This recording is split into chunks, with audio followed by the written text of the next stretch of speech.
I'm going to post that we are live over in the Discord.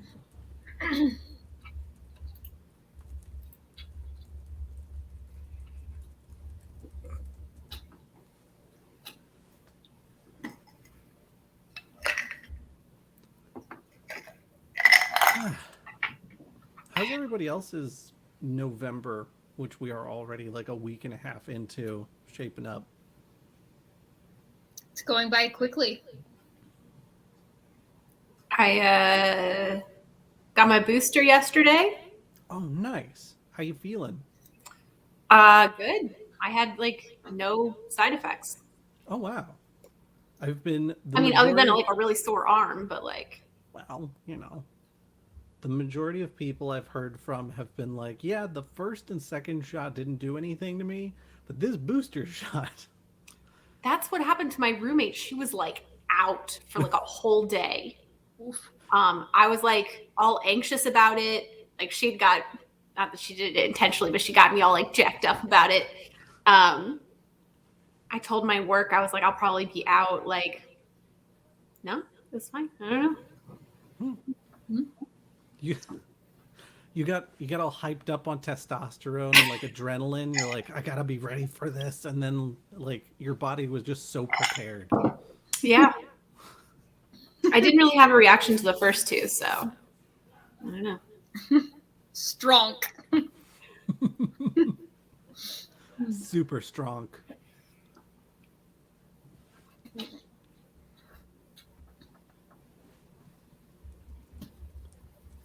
I consistently forget to tag now that we have a role in the Discord for all of our book club aficionados. I still forget to tag them to be like, we're live. All of you come join. Let me brainstorm some novella recommendations. I've got the Hugo Award nominees pulled up. They have a novella category. I know what I'm going to recommend for graphic novel, but I don't know what I'm going to recommend for novella because I don't have a ton of novellas that I am like have read and am like, yes, book club needs this in their lives.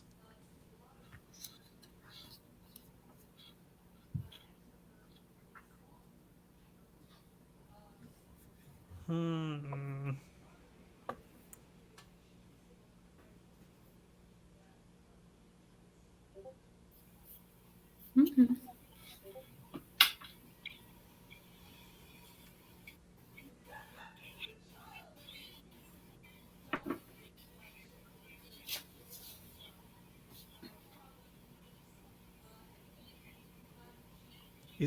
Is Alex coming through my microphone? Just the itty bitty tiny bit. The tiny bit of Alex. Barely detectable. May not have noticed it if you hadn't pointed it out. For anyone watching this video after the fact, she is recording a bonus episode for a fellow tabletop RPG podcast called Botched. Mm-hmm. Hi, Tree.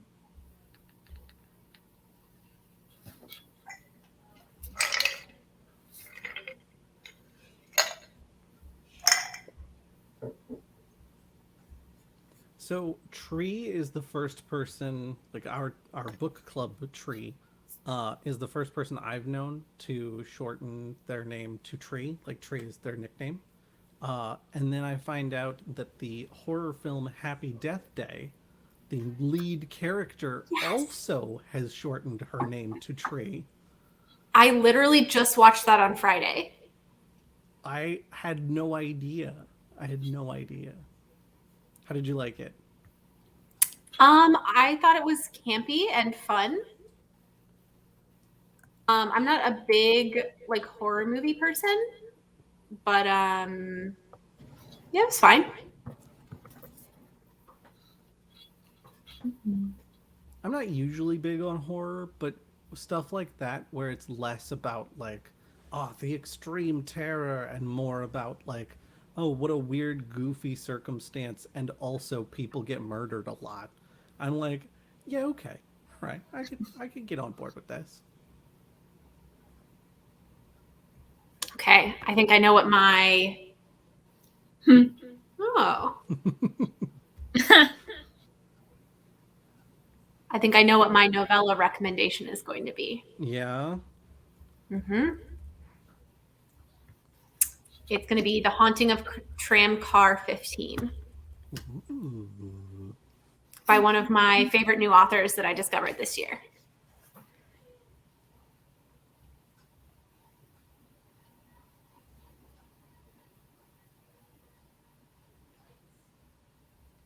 But I'm less knowledgeable about graphic novels, so I'm interested to see what everyone recommends. I think we should open that up to manga as well. Yes, yes, we should, because I have lots of opinions about that.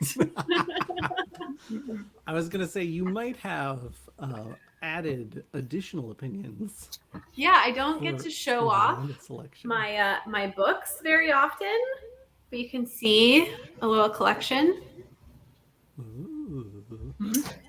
This Mhm. this shelf and this shelf are manga. Oh, holy smokes! But I mean, that's from like all the way back to high school. I mean, just because you've been collecting for a long time. Oh, I wonder if the echo is on my part. Let me see. Hold on.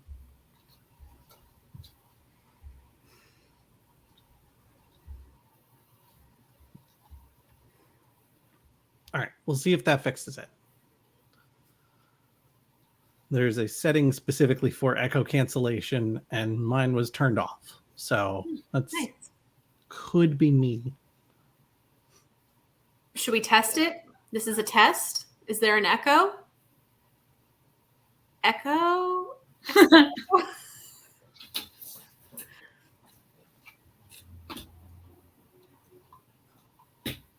Mm-mm. Much better. That's good. Good. I too really liked this one. Just by This the way. is a really good book. I enjoyed this book a lot. Yes. I also loved it. I also like the look of it, but I will quibble that the fawn statue that they describe in the book is not doing what this fawn is doing on this column, and that small detail bothered me. That's fair. Yeah, it does. It does feel like the fawn definitely should have been doing the hush thing. Mm-hmm.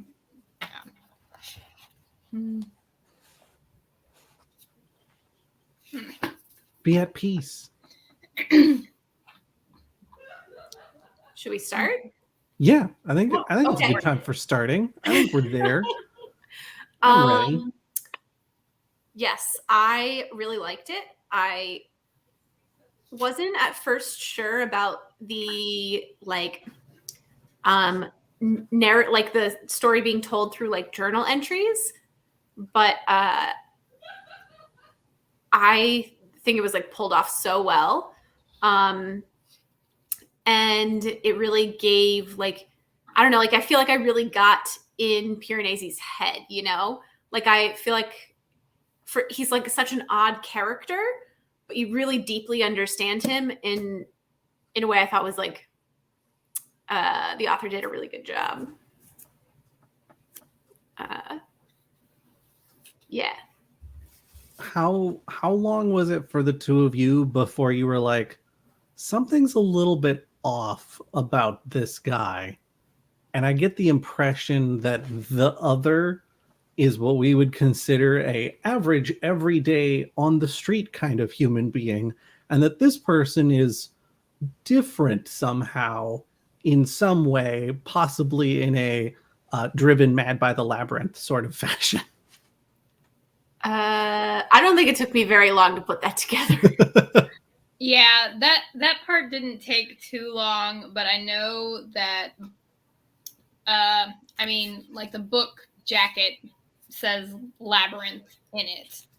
But then when they were talking about Minotaur statues, I'm like, okay, so like old school, like for real labyrinth. Okay, cool. All right. And then the other actually calls it a labyrinth on like page 65. And I'm like, oh no, is it like the labyrinth? And of course it wasn't the labyrinth, but like for a little while there I was like, is it like the classical like labyrinth with the Minotaur? Like what? And that was a fun little diversion that was not actually what was going on, but while I was trying to like place things, I went down that rabbit hole. Yeah, I mean, I kind of thought some things along the same lines, that there would be sort of some kind of external threat roaming the labyrinth or something. Yeah. And especially with all of the like callbacks to like classical statues, like columns and white marble and neoclassical architecture and like all of those things. I was like, in my brain, I was like, labyrinth, Greece, monster. Yeah. But the monster was the humans the whole time. The real monster is always mad. Yeah, exactly.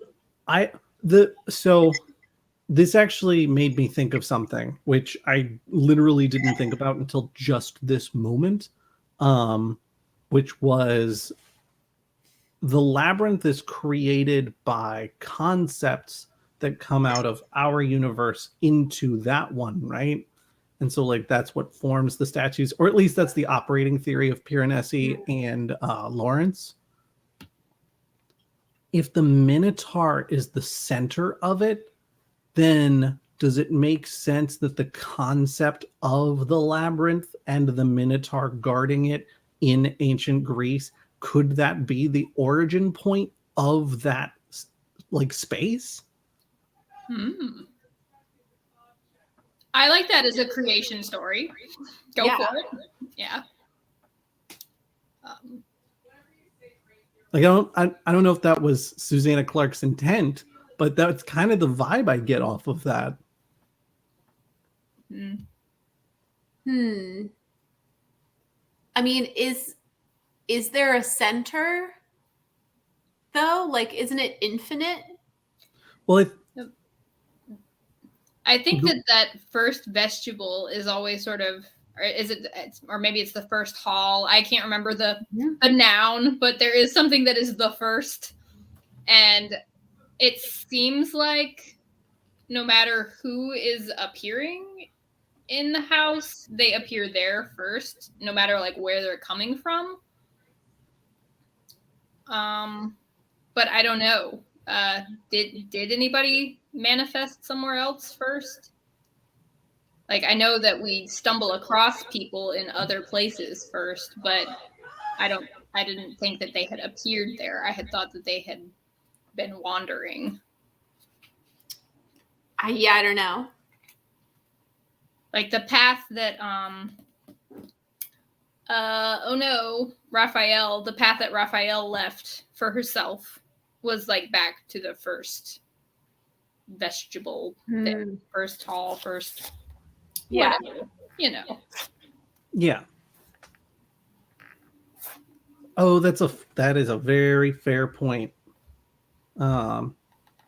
Tree points out we don't know where they all came from. The ones from England went to the one room. And it's true. Like, we don't really... Well, no, because Giuseppe also comes through in that area. And he was in Italy. The dishy young Italian. The dishy young Italian. Oh, God. Dishy is just so fun. Can we talk for just a minute about how despicable a character Lawrence Arne Sales was? Yeah. Like, you talk about villains you love to hate. Yeah. No. Yeah, just like seemed totally amoral. Like did not care about people, societal norms. Ugh. Yeah. Showing up being stylish, making quippy remarks and then disappearing. I like how he seemed like almost like a specter. Like he's like larger than life. He's like in all of these like narratives in the research. I don't know. I thought he was a really interesting character, especially for how little we actually interact with him. I like that he was designated as the prophet for his like little like plopped in time and then out. That was fitting for his role in things as a larger than life, knows too much, is kind of creepy, what's going on kind of dude.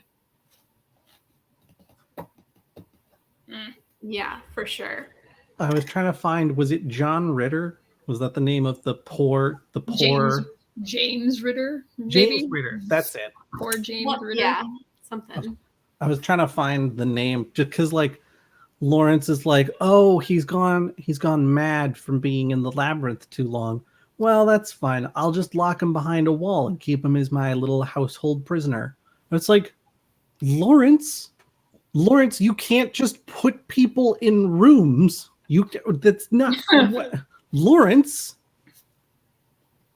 Yeah, he seemed Just 100% on board with like human experimentation. Ugh. Yeah. Yeah, I mean so did the other. They all sucked. Everybody sucked.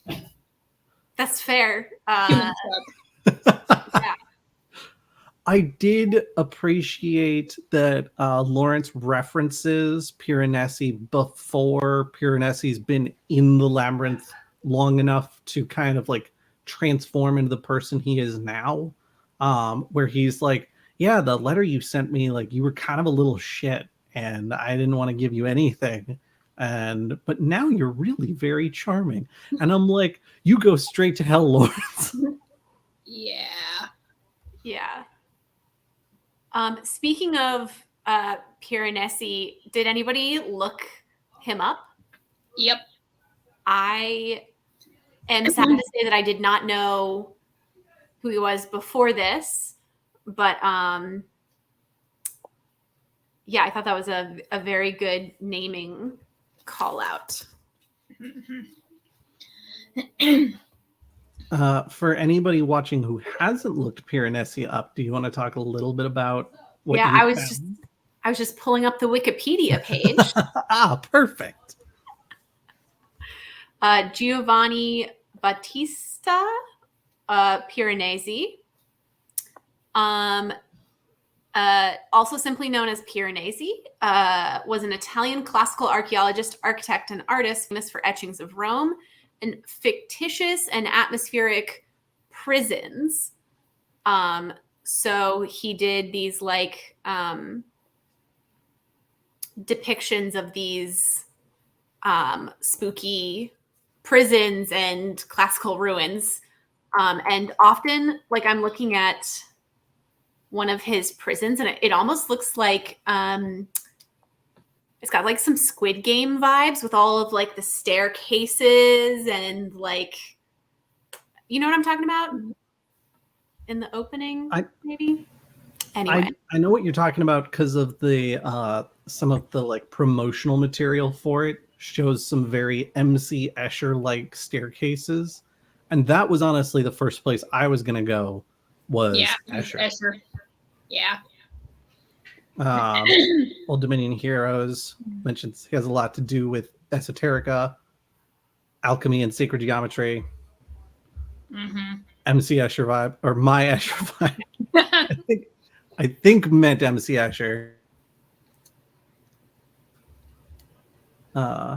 Yeah, like some of those art pieces, because I didn't know until this evening when I was pulling up the image for Susannah Clark's book, I was like, oh, I'll just Google search Piranesi. and that'll be good. And then it's like, oh, hey, check out all this art. And I'm like, whoa, wait, what? What is all of this cool art? Yeah, I was only really clued in. I mean, names mean things, so like I figured that was the case, but in one of his talks with the other, he like drops a little hint that or maybe it's with Lawrence that the name is appropriate or something. Yeah. About it, and I was like, oh, look that up later. Yeah, I think it was when he was talking to Lawrence, because I remember that. And I think that that's what made me finally go look it up too, because I had been like, yeah, I should look that up. You know, I'm sure it's alluding to something. I don't know. Yeah. And then it was like, yeah, okay, I'll go look it up. But yeah, like the maze, the house being a prison for the people who get shut in it, but then like eventually they like don't want to leave. And like poor James Ritter. Oh my god, the note. I picked up really quickly on the ripped up paper in the Seagull room being a James Ritter note, because it's talking about like that bastard, I'll kill him. He locked me. I thought that was Piranesi's Oh, do you? old journals. It was his old journals. Yeah, to make himself forget, he took the journals and ripped them up and scattered them. I think that. Am I recalling that right, Sharon? Yeah, I think so. Yeah, you might be right, because I know it was what 20 through 1 through 20 all disappeared, and 21 became 1. Yeah, I think that was around the point I was like, oh shit, okay, let's find out what is going on. I think that might be where I was like really got sucked into the mystery. Before I was like vibing with the atmosphere, with the world building, the creativity, and then I was like, okay, let's find out what happened. Yeah, the part where it's around like page 60 to 80 or something. That's like when he goes into the first vestibule, maybe, and like it's kind of drafty and he smells petrol, and I'm like, it's a portal! It's a portal! You got a portal! Arms. So yeah, that was a good time. Yeah, that whole sequence where he finds the note from Lawrence being like, oh, I just want to see this statue you keep talking about. I don't see why that's like, why would you be so obstinate about this?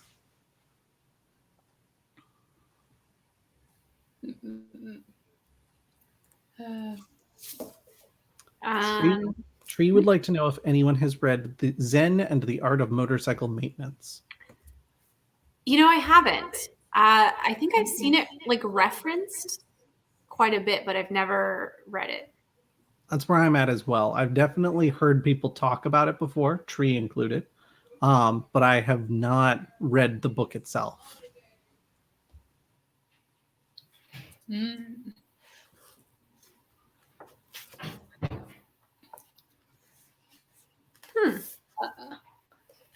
One more note on Piranesi being a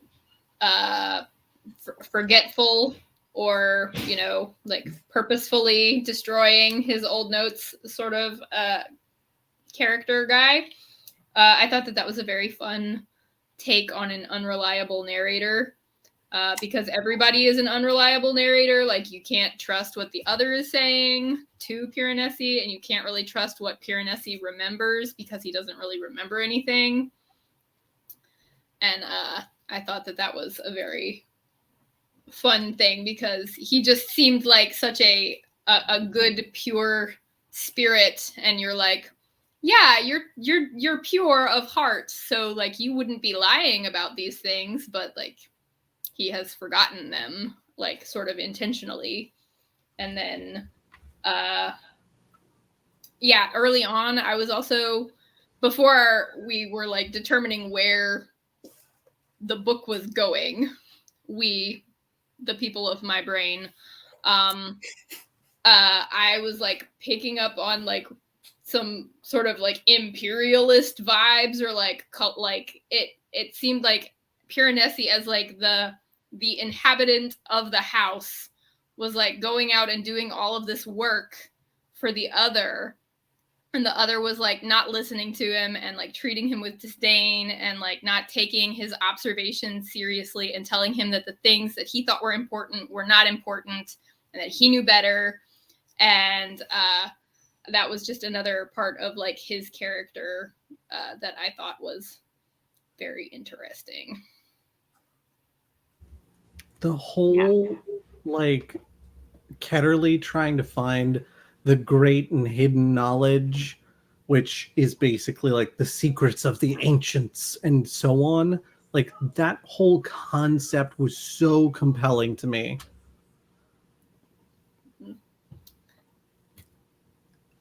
In the end, does anyone actually get the great and secret knowledge?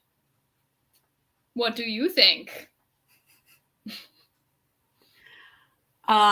Is the great and secret knowledge the friends we made along the way? If you consider your multiple personalities of the narrator and Piranesi and Matthew Rose Sorensen to be three distinct people, then yes, Piranesi himself. I don't think there ever, I don't know. I don't think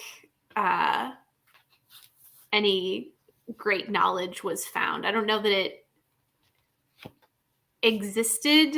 I don't know. I mean,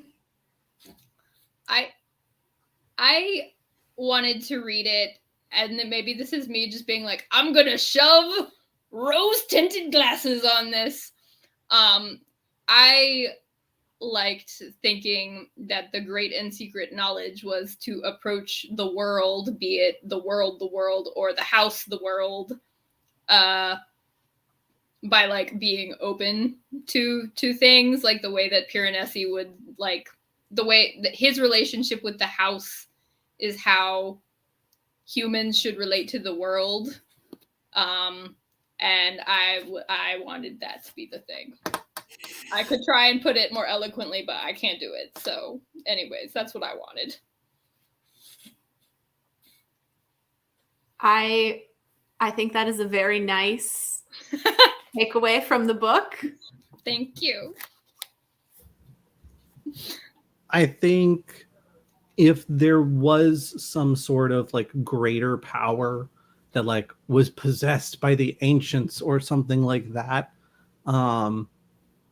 then I think Lawrence was probably more correct about that, at least, where it's like, yeah, it created this place, but that doesn't mean it lives here. Like it's probably moved on to do other wild and magical and wonderful things elsewhere, and probably will continue moving forever. But I think there's a lot to be gained from the peace and prosperity that you can have by viewing the world not as something that you can extract things from, but as something of beauty to be understood and appreciated. Yeah, I read that as the great and secret knowledge. And I think that the last line of the book, like the last part of the book, holds that up. So fight me. You're not going to change my mind.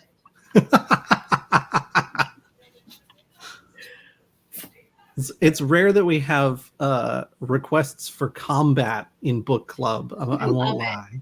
I love it. I don't know. I guess when I was thinking about like, or what kind of stuck with me at the end of the book was this concept of the self and like who is like Matthew Rose Sorensen, like, because these like different selves built of different experiences, and like what does it mean to like change, and like what happens to those like ideas.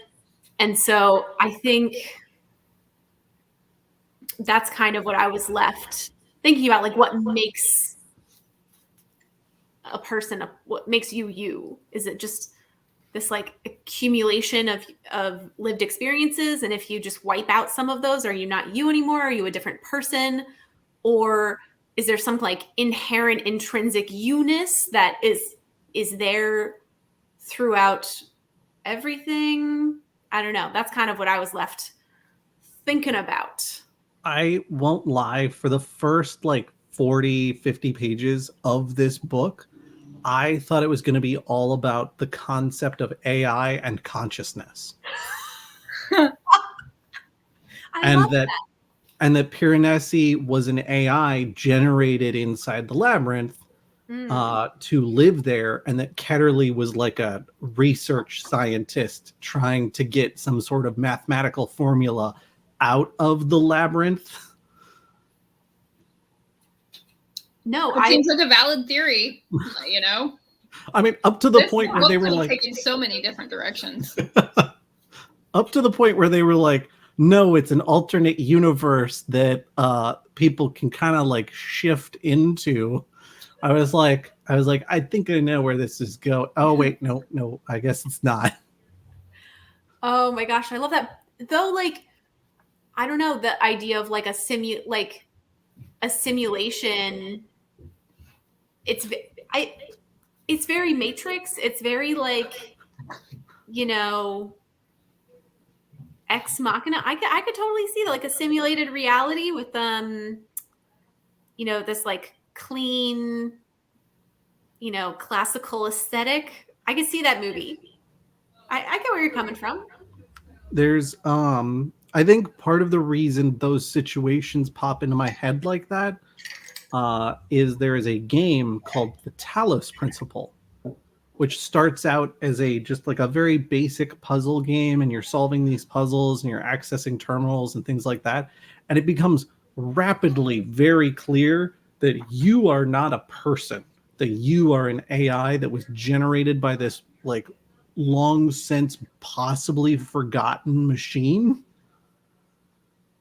And it's you exploring the idea of consciousness and how that works. And so like I saw Piranesi and I see kind of like the setting and how things are interacting with each other, and I'm like,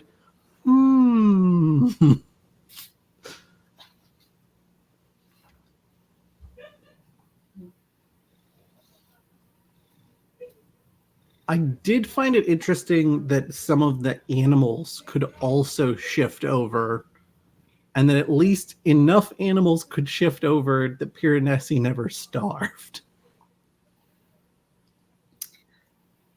Yeah, I kind of assumed that, you know, over the many millennia or whatever that the house was around, that enough animals, you know, crossed into the borders that, you know, there's animals that were born and raised there.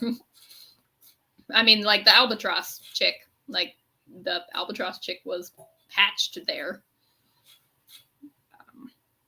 Yeah, I think it's mentioned at one point that birds can move more freely into this like space than other animals. Is that ringing a bell for anyone else? I can't remember exactly what the explanation for that was, but yes, I believe that's one of the things that Lawrence actually talks about, is that it's easier for some creatures to move between the spaces, and it seems like birds and fish in particular have a very easy time just shifting between parts of reality, basically. Yeah, I mean, yeah, birds are always kind of associated with like freedom of movement, transientness. That makes Well, sense. and birds like albatross in particular, aren't they associated with like the afterlife and things like that? Maybe. Yeah, All I know is there's that albatross around your neck, English class. I think that is a old like sailor's saying, is that albatross are they're the souls revisiting of past mariners, or something to that effect. I can't quite recall it off the top of my head.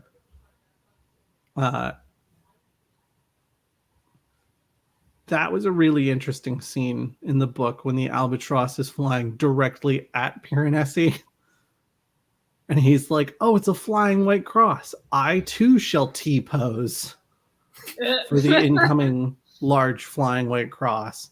And at the time, I was still convinced it was a simulation and that it was something like a jet that was coming in at him, just completely apropos of nothing. I too shall T-pose. I'm going to be stuck on that for a little while.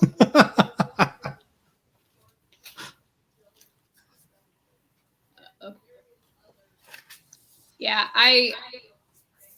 for the first chunk of things, like reading, but like before we get to like the portal stuff and all of that, I was really trying to figure out how the house worked as the world, and like reading parts of that as you went through. And when Piranesi is like reading his old journal entries and is trying to understand words that he had written down, and he's like, how do I know what a garden is? Like, there's not a statue of a garden, but I know what a garden is because I know what a gardener is. And like, thinking about that in relationship to the house being the world to him was just like a very interesting like theme that I kept coming back to, noodling on. Nothing pointed there. Just like that was a thing that I really enjoyed, is trying to figure out like, how does this house work as the world? And then I think it is like to fit into my view of the book as a whole. It's like it is sort of statues of sort of platonic ideals of things, kind of.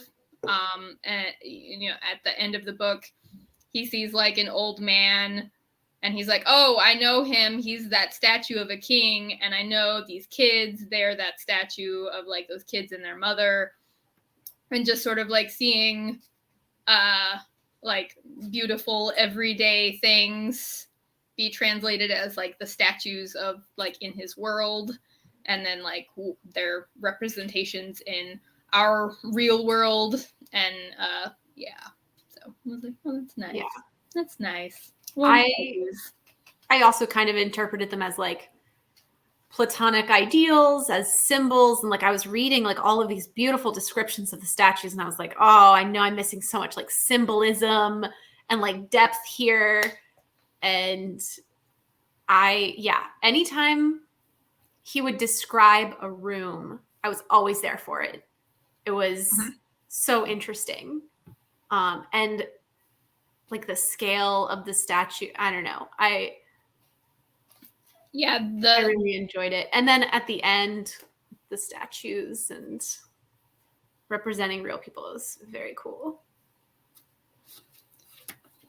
The scene during the flood, like that room description and like imagery of like the tides coming in and like climbing up like a giant statue and trying to like crawl across the top of like a cornice or something, and then like jump down like to hide behind the statue, was like, I have like a very vivid mental picture of what that looks like from that room description.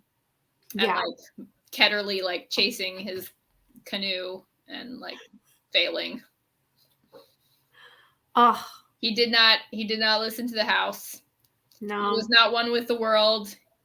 He did not listen to the signs. He did not see the signs. He was trying to impose his own rule on the environment, and clearly it was not working. Mm-mm.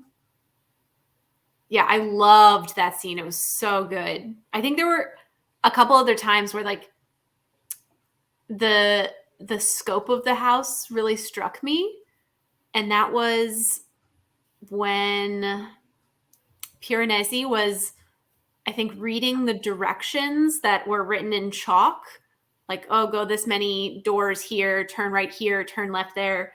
And like, I have a terrible sense of direction. Like, it's one of like my big weaknesses. Like, I have a terrible sense of direction. And just thinking about me, Sharon knows this. It's not that bad, Lauren. It's pretty bad. I have traveled with you many times.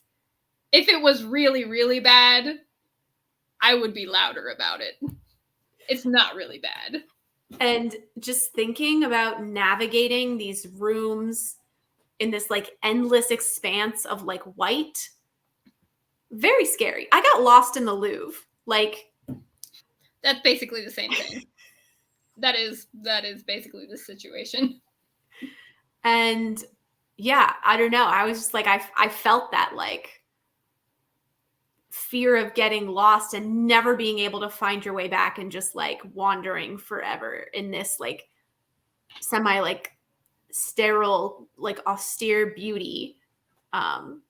Very spooky, I thought. I mean, I was reading it like during Halloween and stuff, so maybe I was predisposed to be like, ooh, spooky. But to me, that's quite scary. And being utterly alone too, I think, is also kind of spooky.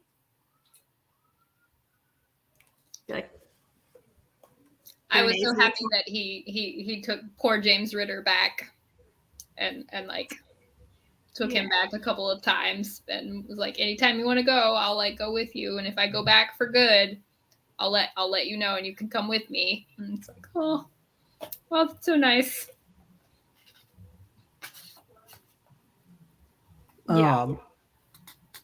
Talking about the statues being kind of like the platonic ideals, it hadn't occurred to me until you all were talking about it, but it ends up being almost the inverse of the normal rule, which is art imitates life, because Piranesi knows the art better than he knows life at this point. And so in this case, like, life imitates art for him. Which is kind of neat. Yes.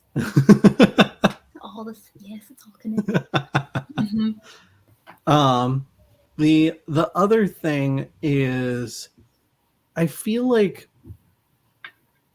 between Ketterly and Arnie Sales both of them are convinced that they know better than anyone else. Like, they're both such egotists. And the difference is that Arnie Sales finally comes to the conclusion that he's not going to comprehend the house, at which point he's like, well, I don't need it because I'm going to go other places and look at other things. Where Ketterly is like, oh, I just have to dig deep enough and say the right things and it'll unlock like a magic clam.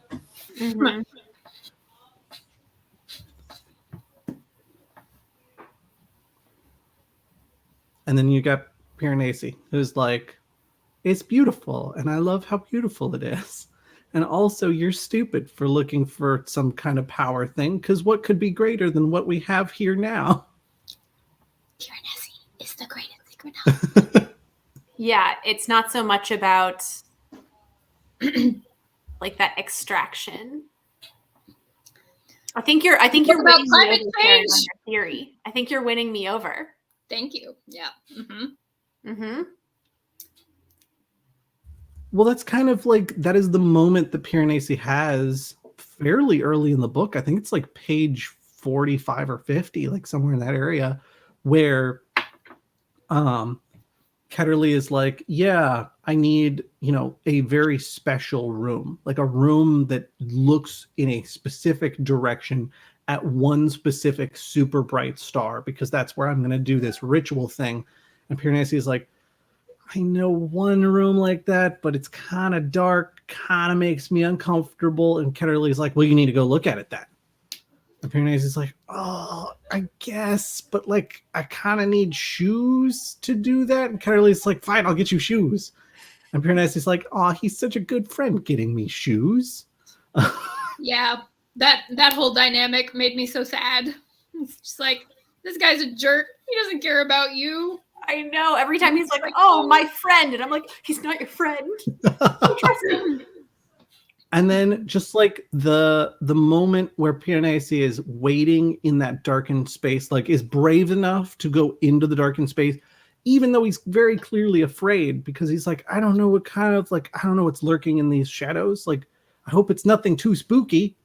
And then the moon comes up and just illuminates this entire scene for him. And he's like, God, this is beautiful.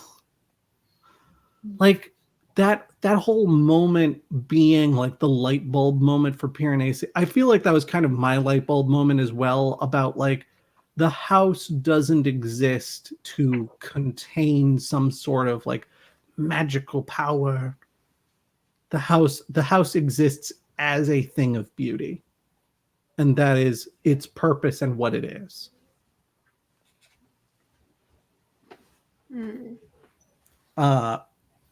I'm a little torn on like the house as a representation of the natural world, or like as like the world, and the house as like knowledge, because they're seeking like the knowledge of the ancients. They're seeking like this, like, and we kind of get the idea, at least from my perspective, that all of these statues and the house is shaped by human experience and human knowledge and all of these things. It's not like natural per se. And so, but like some of those like extractive kind of themes, I feel like to me align more with like sort of an environmental, like whole world approach, rather than like a specific like human knowledge thing. And so I'm kind of torn between those two like symbolism analogy pieces. I don't know. What are your thoughts? Yeah, I kind of see it as like bits and pieces of both, to just sort of like underline kind of that point. Like, I think the statues and, you know, like the grandness of the halls themselves are sort of like highlighting the human experience, like human experiences through like what the statues are depicting, and like the like expanse of like human possibility. And then I think that the tides and the water and the birds are all sort of there as reminders and like inspiration from the natural world, because like that's what Piranesi sort of looks to mark his days. Like, he keeps track of the tides, he looks to the birds for like symbolism, and the birds, you know, interact with the statues to like show him meaning. And so, like, you know, you kind of have to smush it to make it fit, but I think it does fit if you smush it that way.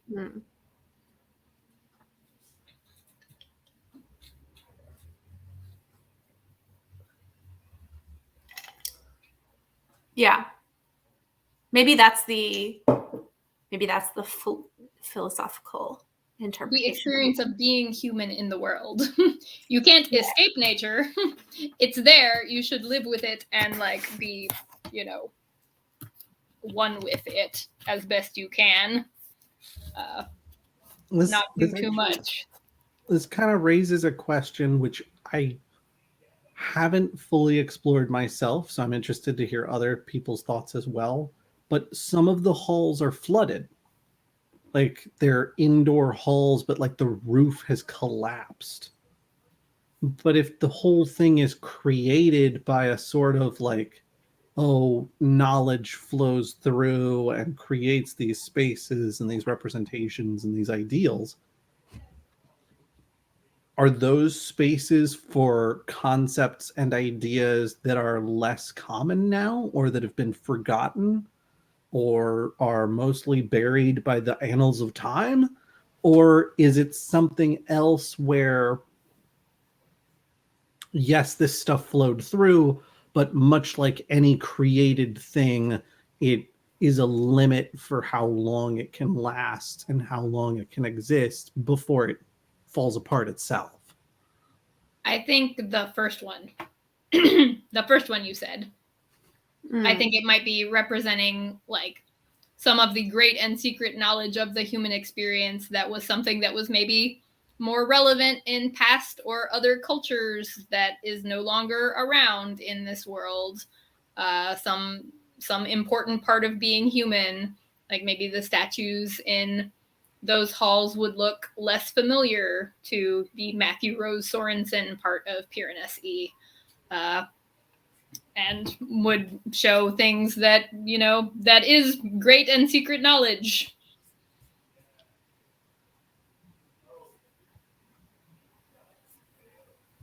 But yeah, lots of different possibilities. We will never know. Yeah.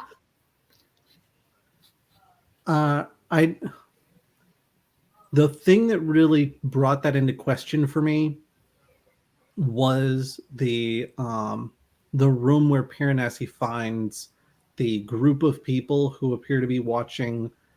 It seemed to me almost like a sporting event, because they've got like, they're modern looking people and they've got like banners and somebody's up on somebody's shoulder and they're all looking in one direction. Like, it seemed like either like sporting event or something, perhaps like a 4th of July presentation.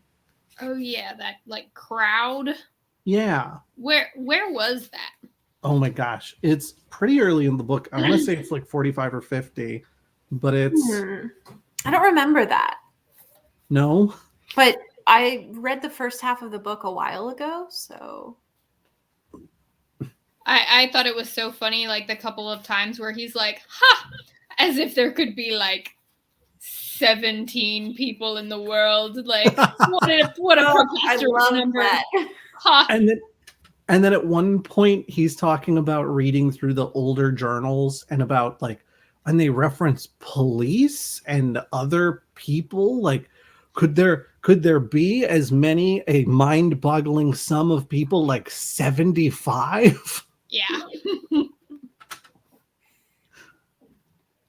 Poor James Ritter, who got a job like being a caretaker for a big old building, like a big old town hall in Manchester, because it reminded him of the house. I thought that was such a lovely detail. It was, and it made me so sad.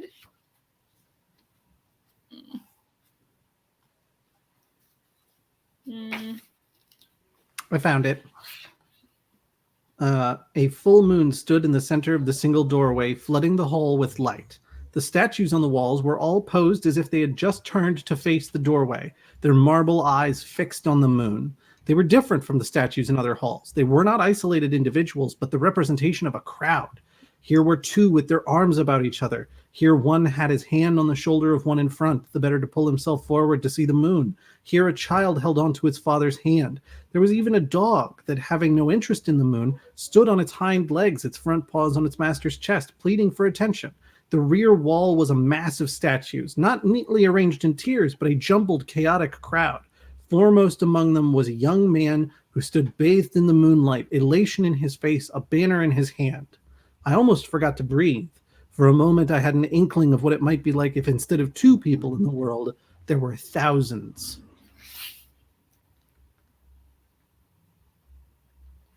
Yeah. That's good. I don't know. Like, it's a beautiful scene, but it also, like, what if the concept is that some sort of knowledge passes through and creates these spaces, what leads to that scene being something that passes in and becomes its own room? Like, is that some great triumph? Is it something more simple and domestic? Like what? Those are the things I think are left as question marks. I Like think it's it not is depicting a mass of humanity. Like the experience of being in a crowd. yeah, or just like the experience of being around so many people who are having like pleasant human experiences. And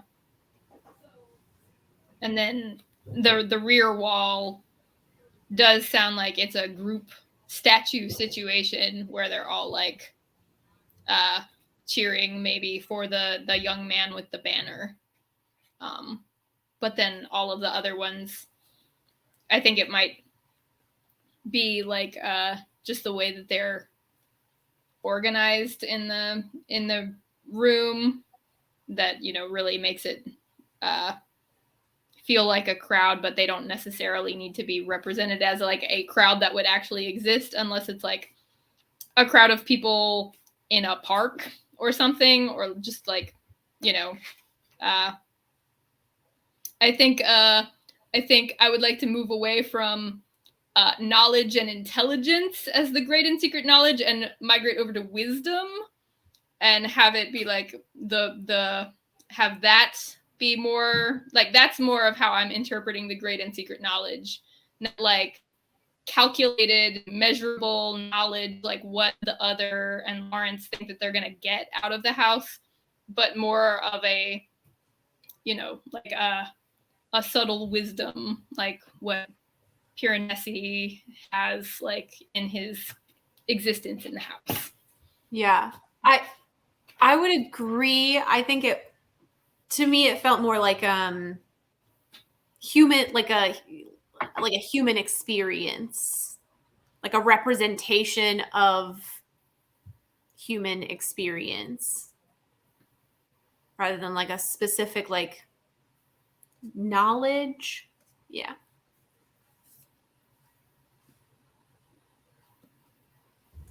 Tree posted a very big one.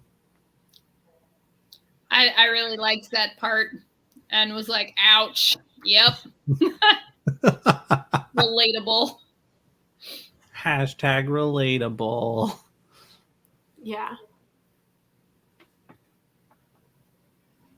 It is kind of interesting to look at the house as being a sort of thought experiment. Yeah, I mean, I feel like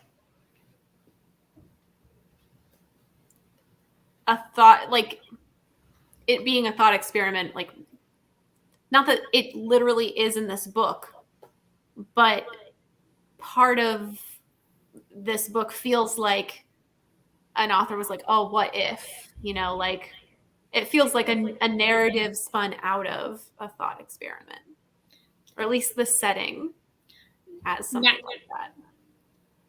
Now I want to like go through and look at Piranesi's behavior as Piranesi and like his values as Piranesi and like chart them as like the ideal like human society like values. Like he doesn't think that, you know, like if you have lots of a thing and I have none of the thing and I need the thing, you should give me the thing. Yes. And like that should be how it goes.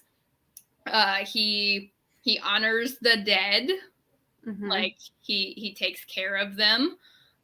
He, you know, takes care of like the natural surroundings. Like he goes and he gets the seaweed for the albatrosses to make their nest or something, because he's like, oh, they could probably use this. I hope that it's okay. I'm not gonna have it now, but they would need it.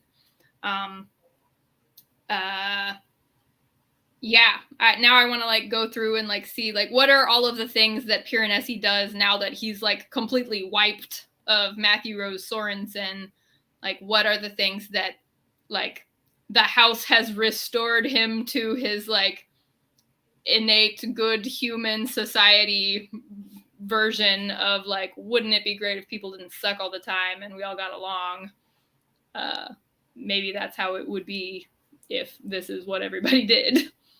Yes, like him, like not being able to fathom like harming another person, or like when he's at the shops in the real world again, and he's like, why wouldn't they just give it to me? I need it. Like it. Yeah. Yeah, and I like that point very much too. The scientist and explorer. He is a scientist and an explorer in both versions of himself, which is like, I think, a very like important part of being human. We are curious creatures. Yes. But the way that he goes about his, science and exploration is very different from how the other does. Like the other exploits him and doesn't pay attention. And Piranesi is much more like open to what his observations are telling him and isn't like stuck on some preconceived notion of what he's going to find. So, yeah. Humans. Well, and the right in the beginning of the book, he's talking about why he keeps a journal. And he's like, well, I can't remember everything. Like, I have to have the journal so I can refer back to stuff. And then also, is like, it also helps me like keep my brain active and observant so that I'm remembering all of these things that are happening so I can write them down in my journal. And just like that kind of like view of, I want to see the world, but I also want to understand the world. And the best way for me to do that is for me to record it and kind of like think about what I've recorded and reflect back on it. Oh, Tree gave us the full quote. Hand knowledge on. There we go. Another beautiful human value. Like, you're doing it for the future humans. For whoever comes after. Yeah. It's huge. Perfect quote. Yep. Now, of course, Piranesi could not... is his own self. Like a different version of him. Whoa. Yeah. That's something that curiosity and the note taking and the journaling is something that stayed true like through all versions of him. Yeah. Mm-hmm. What a good quote.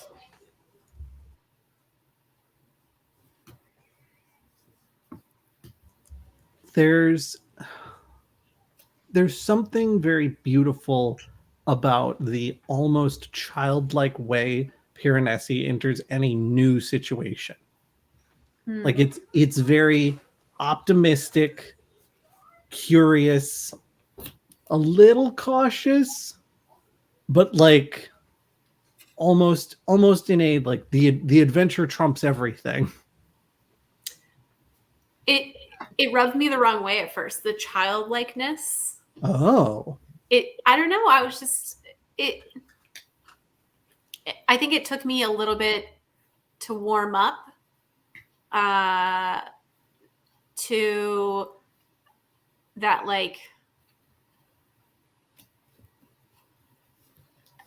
childlike, like wonder, like, because typically when characters are infantilized, it's not a good thing, like the curious, like whatever, foreigner, native, blah blah blah, like it's normally got some like vibes to it. Yeah. Or like you see a lot in like sci-fi where it's like the hot alien woman is like, oh, what is this? Like I'm thinking of like The Fifth Element, where she like doesn't understand what like clothes are or like how to eat and stuff. And so like I'm always a little bit wary of when characters are too childlike. It's weird. But I think it worked well in this, and I did like warm up to it pretty quickly. So yeah, I think it worked, but it took me, I was like on edge. I was like waiting for something. That's absolutely fair. I was a little on edge as well, specifically when the other comes in and starts being like, well, you're so forgetful and you don't know all of these things because you don't remember, because you've got a sort of madness about you in this place and so on and so forth. And Piranesi's like, well, I don't know. Now hold on. I haven't forgotten anything because I wrote it all down. And so I can look and see that I didn't forget anything. I think maybe you're the one forgetting things. I was like, wait, is Ketterly gaslighting Piranesi right now? Is that what's happening? Please, God, let that not be what's happening. Instead, it was worse. Kinda, yeah. Kinda. Oh, this book is so beautiful and so dark in places at the same time. Like the house. Yeah. It always feels so Like the hopeful. human experience. Bringing it all around. Oh yeah, that's what I'm here for. Let's gather it all in. Shove it all into that shape. Yeah. It's so dark. Like what's happening is really dark, but Piranesi is so optimistic and like good spirited that like the tone doesn't necessarily feel dark, but like and that like disconnect I think is fun. Like all of these scary, terrible things are happening, and like you've been kidnapped, and like people have been murdered, and like you've lost your memory, and like all of these things, and there's like a guy with a gun, and you're like, Ketterly is a bad dude, and he's probably gonna murder you. And Piranesi's just like, I'm trying my best. Let's go. I really enjoyed when Piranesi is trying to figure out like what are the morality of the other people I've encountered and talked to, and starts out being like, well, Ketterly's talking about killing people, so he's kind of violent. And then the prophet comes along and is like, well, like someone ought to kill him at some point. Probably someone should kill me at some point too. Piranesi's like, prophet, very violent, very alarming. And 16 at that point was also supposed to be violent. Yeah, So, at that like, point, it's yeah. like 16 is this hugely hostile creature that Piranesi has no idea what to do with. And then it turns out that 16 is only perceived as violent because that's what Ketterly needs for Piranesi to like not become curious and want to investigate. Speaking But- of, sorry. No, you go ahead. I was not going to contribute anything of meaning, just that I thought it was hilarious that he like covered his eyes and erased like part of the message to like be like, see, I followed the letter of my own law, sort of, that I made up. I thought it was adorable when he was like writing notes back to 16, like, haha, your plan has failed, so now you should go away. Neener. And then like writing the note because he was just worried that 16 would get carried away in the flood. And it's like, I don't understand why you're still here. You should leave. There's a flood. It's gonna be bad. Oh, also here's directions to where the flood is. It's gonna be all these rooms, so make sure that you're not in any of them, you'll die. And it's just like, oh, it's so nice. Like,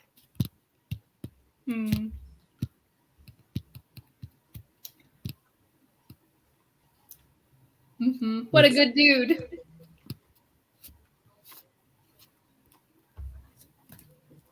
It's just like, it's hard to be Piranesi. It's hard to care so much.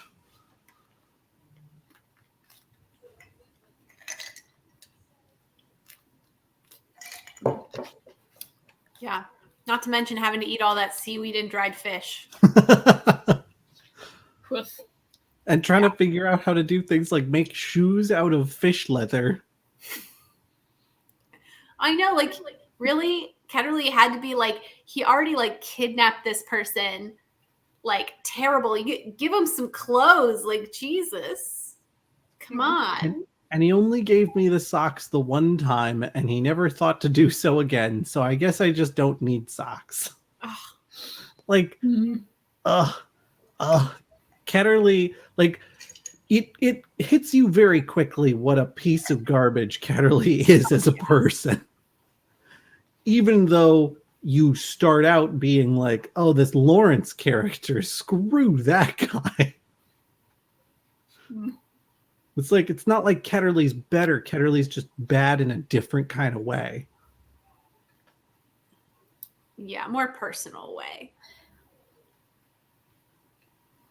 Unbelievable.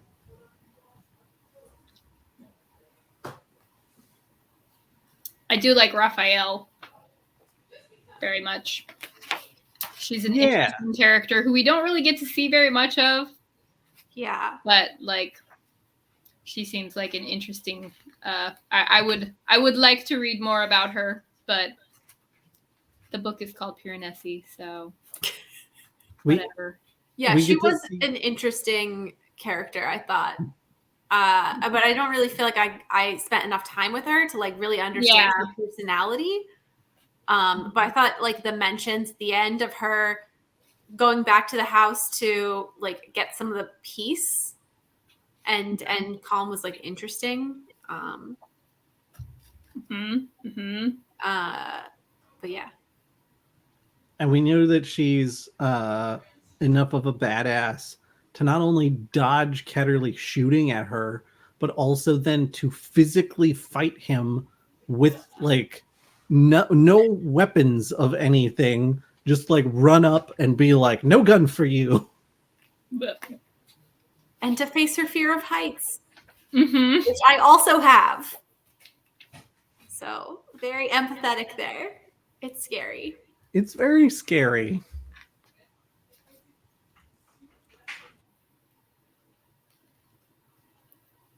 Yeah. All right. Let's talk about our plan for the next couple of months. So, before we do that, wait. I found a quote. Oh, go ahead. 228. Go for it. I once wrote in my journal, "It is my belief that the world, or if you will, the house, since the two are for all practical purposes identical, wishes an inhabitant for itself to be a witness to its beauty and the recipient of its mercies." That's beautiful. I love that. I love how beautiful that is. House world.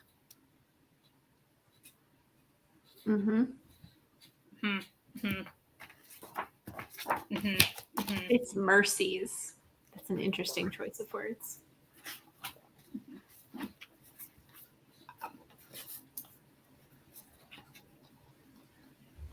All right. So what I was going to say before Sharon brought all that beauty into this conversation, let's decide on what we're doing for the next 2 months. So the three of us have talked, and next month being a little bit of holiday time, or this month, I should say, being some holiday times, and then the month after being a lot of holiday times, we want to do stuff that's on the shorter side. Everybody's a little tired.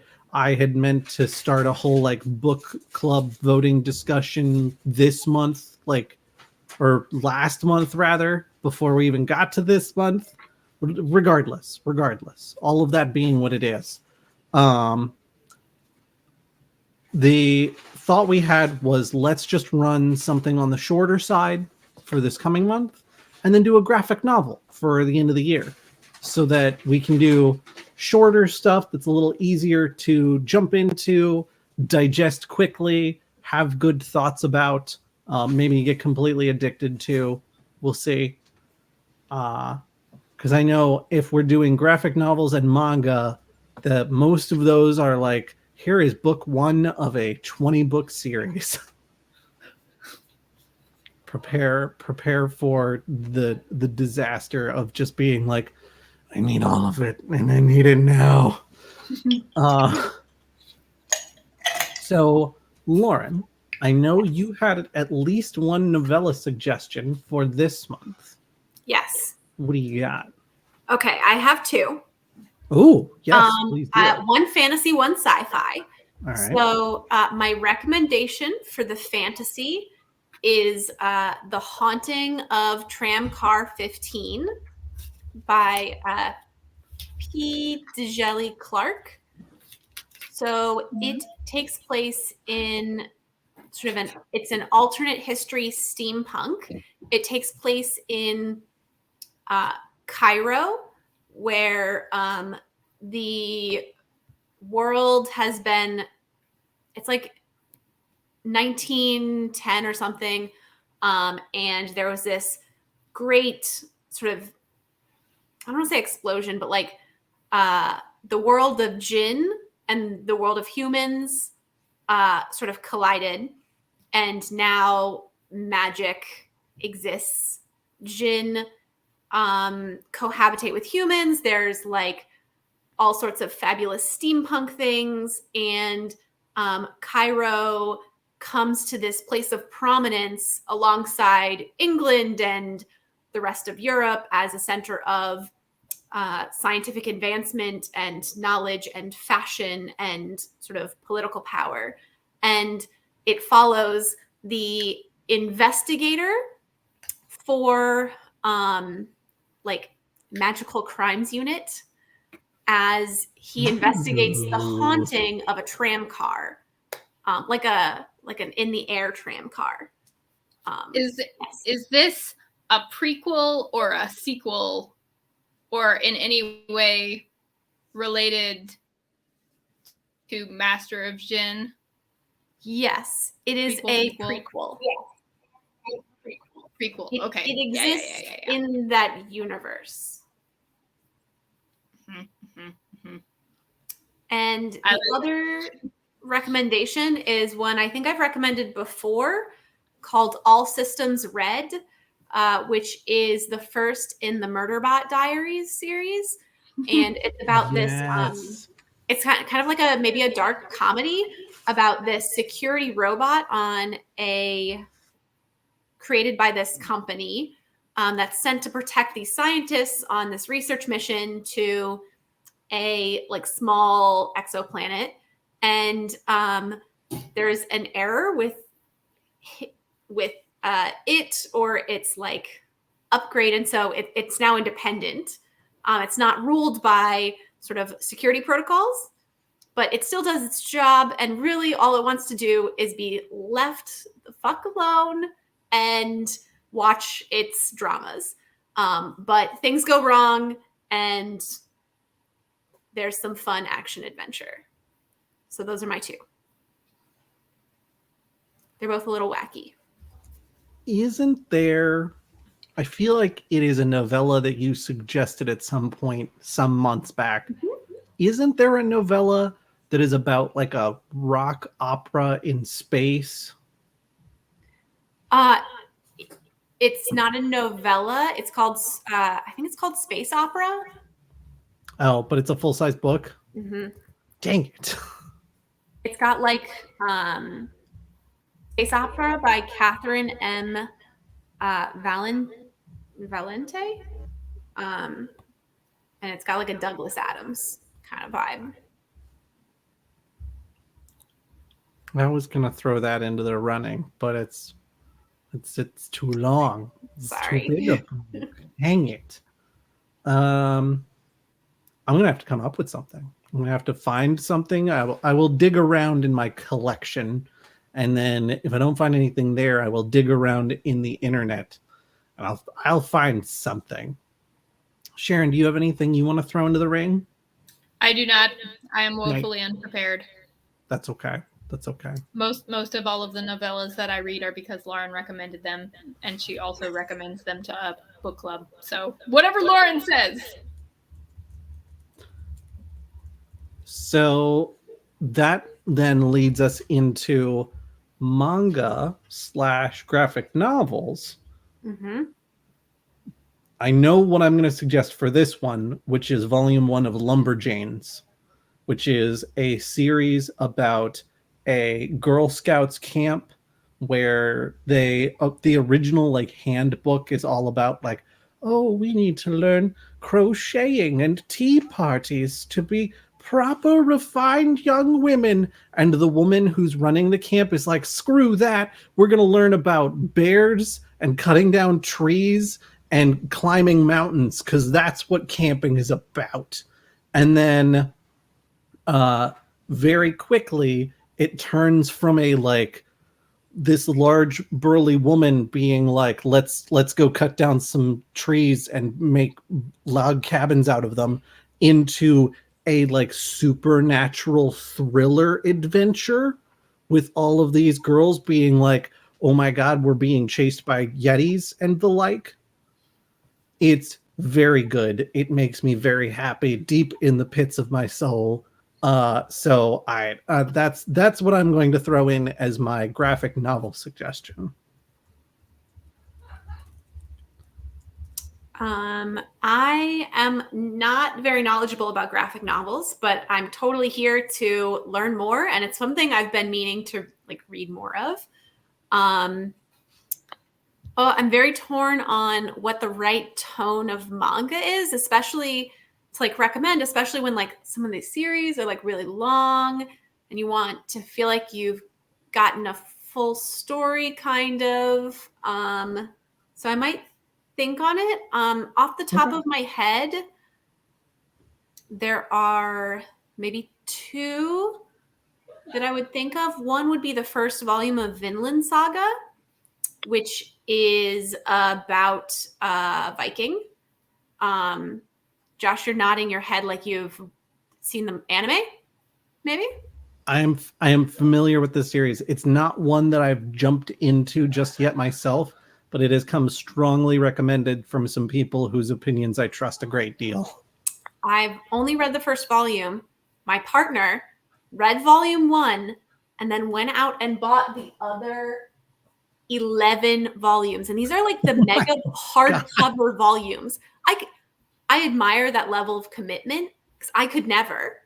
But yeah, they arrived in this like big heavy package. Crazy. Holy smokes. But yeah, it's about it's like super well researched. It's about Vikings and is ultimately, I think the themes are like the toll that violence takes on people intimately and then on like people more widely. So that would be my one suggestion. The other suggestion is Life Lessons with Uramachi Onisan, which is about a depressed children's TV show host. And it's very silly and it's full of dark humor. And there's only like 2 volumes out, so it's not like a huge commitment. Oh, you were telling me about this series and how like magical it is in places. It's just not magical in a like fairies, wands, and rainbows kind of way, but magical in a exasperated grown man trying not to lose it at kids being annoying. Yeah, no, and not just like the kids, but also at like having to exist in the corporate world. It's funny. It's funny. That's what I got. I'll think on it a little bit more. Ooh. I'm getting a lot of echo. Yeah, I don't know what started the echo, but I think it might be on your end, Sharon. My end? Oh no. If you go into cam/mic and you go into audio, there's a checkbox for echo cancellation.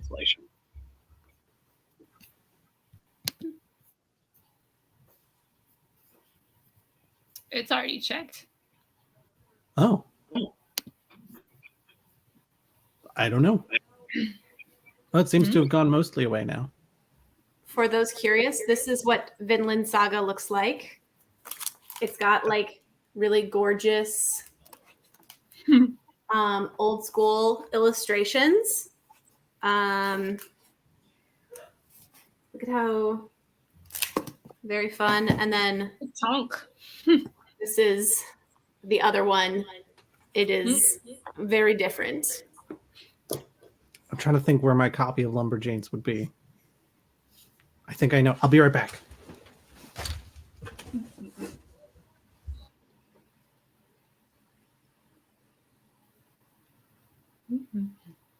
I'm afraid of series. I feel like several of our book club books where they have sequels or going like trilogies or whatever, I've been very bad about actually reading the sequels. I like go get them immediately and then I never get around to reading them. I'm the worst at sequels. The worst.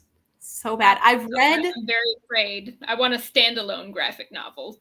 I don't need to feel like I haven't completed a task because I have a bunch of books that I haven't read to finish the story that I started reading. I mean, the Long Way to a Small Angry Planet, I've read twice. Have I read any of the sequels? No. Because I read it initially and then read it again for book club. I didn't even know that one had sequels. Now I'm feeling even worse. Thanks, Lauren. Oh, no. It has at least 2. Maybe a novella as well. I don't know. As far as graphic novels go, I don't have anything to like for real recommend, but I did recently read a very cute YA graphic novel that's written by Molly Ostertag. And she's Noelle Stevens' wife. I don't know if you are aware, like wrote Nimona and like does She-Ra stuff, and it's a YA graphic novel that's basically like a queer Selkie story, and it's so cute. It's cute. Very cute. It's very cute. I couldn't big find recommend if you're looking for something cute. I couldn't find Lumberjanes, but Noelle Stevenson is one of the primary people who works on Lumberjanes. Oh, they're all hanging out there together. Making beautiful stories together. I'll definitely give some more thought to the graphic novel manga month. I do have another one I can suggest if we want me to throw that in there. Sharon, can you give me the name of yours one more time? Oh, yeah, and it's it's very YA, so I don't know if it's at the usual reading level of book club. But it's called The Girl from the Sea, I think. Yeah, it's just called The Girl from the Sea. And it's cute. And that's what I got. I will hold off on my second for another time when we do graphic novels, because there's another series called Saga, which I really, really, really like. But I thinking about it, just reading volume 1 of that might be tough. Yeah, that's kind of the problem I have with the Vinland Saga is like it's just reading one is a challenge. Yeah. Apparently Molly Ostertag, who wrote The Girl from the Sea, also wrote for Wizards of the Coast. Oh. Van Richten's Guide to Ravenloft. Kitty. Also used on Critical Role. So just that's the things you fantastic. This is my cat. He was napping and I bothered him so he could look cute on camera. Good. Very good. Oh, sleepy baby. For the entirety of book club, mine has been in her tent. Oh, that's cute. The whole time. No, but she sees me now. She's like, what are you doing? Hello. She's very good. I briefly had Chandra, who is not even technically my cat, on my lap during book club. The other two cats are in the office with Alex while she records. Helping. That's as long as he'll stay put for. Nice. Plenty of cats to go around. All right, so So I have a partial list of novellas. Mhm. I've got a slightly less partial list of graphic novels and manga. Yeah, I'm gonna put what we've got up in chat and ask folks for their suggestions. Great. And we can go from there. I'll try and get voting started. What I'll do is I'll put up a request for suggestions for the next couple days.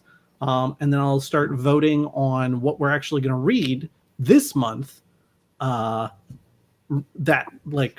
What's 2 days from today? Today is Tuesday, so that would be Thursday. Yes, that's how time works.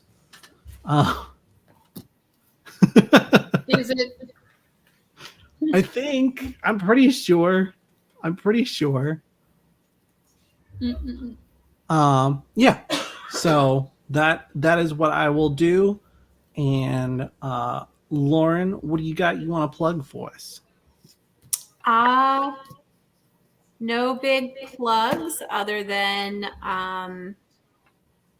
you can follow me on Instagram if you wish. Lauren, at Feminist Reading List. And I think that's it.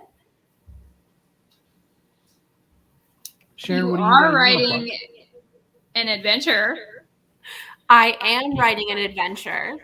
I was struck by productivity and wrote quite a bit of it and then have not come back to it yet. But they say the best way to stick to your goals is to state them out loud to other people so you feel accountable. So I'm stating to you, Sharon, Josh, and chat, that I will be doing a OPD set in some catacombs, which will be fun. We do like us some catacombs. Mm-hmm, mm-hmm. Catacombs and Creatures. Mm-hmm. I'm pretty sure that's the name of the game. Pretty much.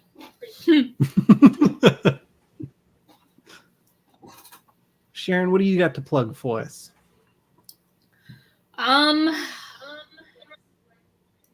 Well, Halloween just happened.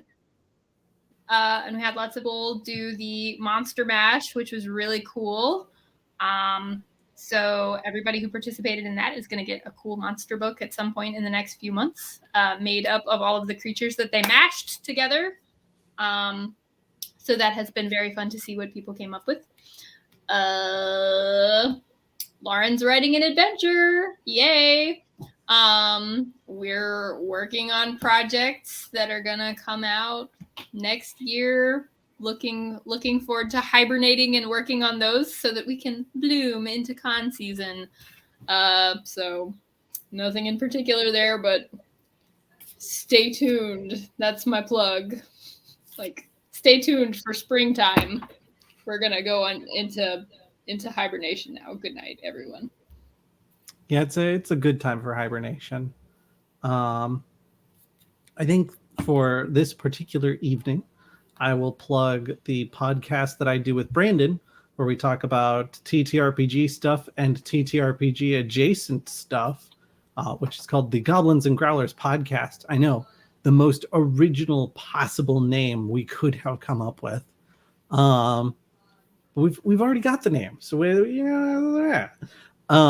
we talk about a lot of stuff from rules in 5e to systems that aren't even Dungeons and Dragons, all the way over to board games such as The Dark Tower, which is neither Dungeons nor Dragons nor a TTRPG, except kind of. So if that sounds like your bag, you can check us out. We're on, I think, every streaming service now, because we went through and we checked now that we've got a few episodes out and some listeners, we're like, everyone should be streaming us. So if you have a favorite podcatcher, hopefully we're on it. If we're not, let us know because we can fix that. But yeah, it's the Goblins and Growlers podcast, and check it out. I think we've got like 11 episodes or 12 episodes now, so not a ton to catch up on, and none of them, it's not like a story, so you can listen to them whenever you want. You just might occasionally get news tidbits from us that are like, oh yeah, that was like 6 months ago. Listen to them in whatever order pleases you. All right. That's everything I've got. Any final thoughts on Piranesi we want to share before we sign off? Okay. Everyone go listen to the beauty of your world. Go out and appreciate your world and its beauty for what it is. Not for what you want it to be, but for what it is. Yeah. It's a book about acceptance. Yeah, exactly. Thank you all so much for joining us. We will see you next month for book club, where we will be talking about a novella as yet undecided. Bye, y'all.